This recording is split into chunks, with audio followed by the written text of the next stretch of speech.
I am so blessed to be alive today. I thought my life was over.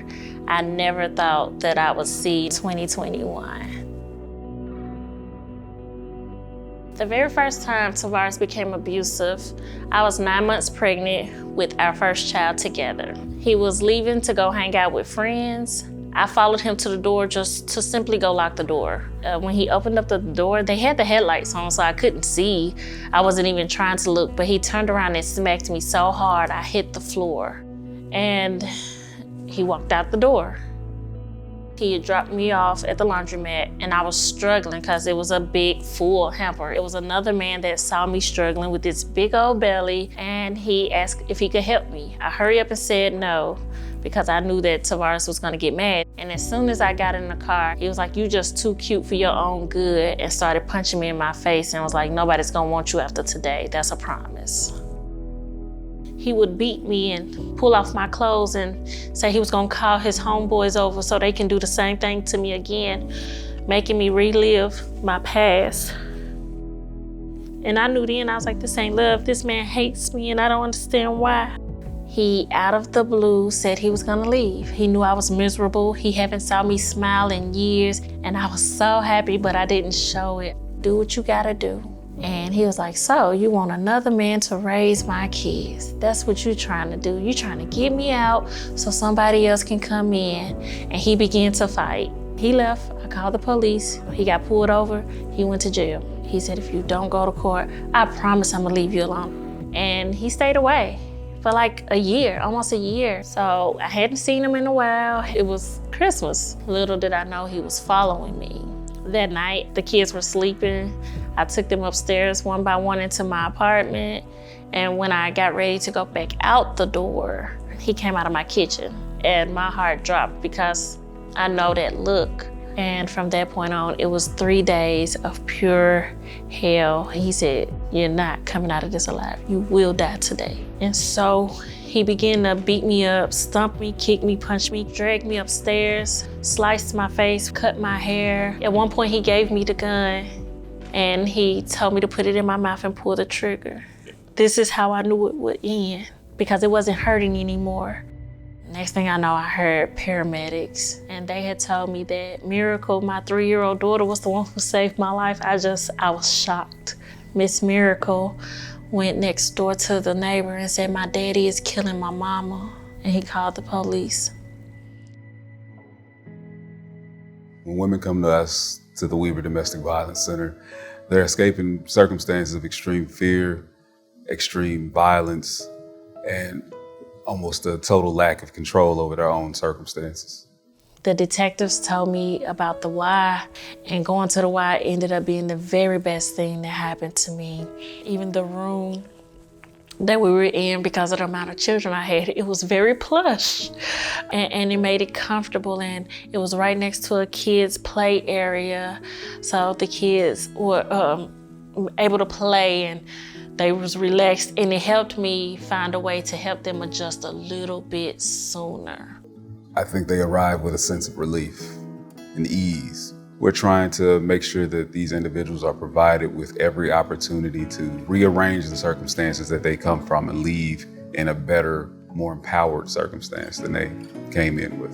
The YWCA helped me learn financial stability and budgeting. They helped me find housing immediately. Within 2 weeks, we were out of there. The next day, they came with a picture of an apartment. It was a very nice house.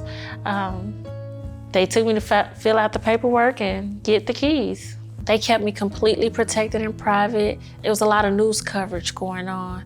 And so the shelter became my safe haven. They were gonna make sure me and the children were protected. They were gonna make sure we wasn't exposed.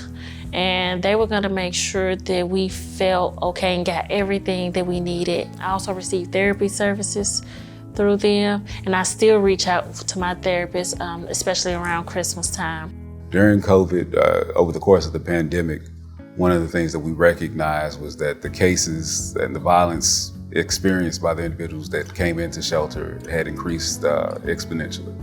When the safe at home orders were instituted in Nashville, we of course recognized that not everyone would be safe at home. So one of the first things we did was implement our 24-hour text line, which is for individuals who may not be able to use the telephone while other institutions and programs were shutting down or refusing to take intakes. That was never an option for the YWCA's Weaver Center. We kept all services going. We instituted more services whenever we had the opportunity to. We knew at the YWCA that the Weaver Domestic Violence Shelter was going to be hugely important and needed, and we didn't want it to be forgotten. And so our board said we need to step up in this way to support not only the people that are showing up needing the supports of the YW at Weaver, but also the staff that are risking their lives and their families' lives to provide those needed supports. There were more challenges last year than we had seen probably since the Great Recession. And it was important that we continue, and even in many cases, we increased our giving, because we wanted to make sure that families were whole. And we really focused on meeting those needs that were discovered by organizations as a result of the challenges that 2020 brought to many families. The shelter that we intend to open in June 2021 will provide a new resource for individuals to coming into our shelter. One of the things that we've recognized is that we have individuals who don't want to come into shelter if they can't bring their pets with them because they know harm may come to their pets. Abby addresses that in a very real way, in a way that we haven't before, and I think it'll bring a huge resource to those people.